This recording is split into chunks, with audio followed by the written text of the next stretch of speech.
Teka, hindi pa ako nagtao. The DepEd mission to protect and promote the right of every Filipino to quality and equitable culture-based and complete basic education where students learn in a child-friendly, gender-sensitive, safe, motivating environment.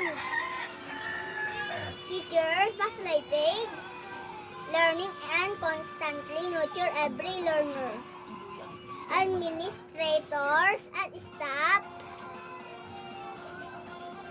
ensure an enabling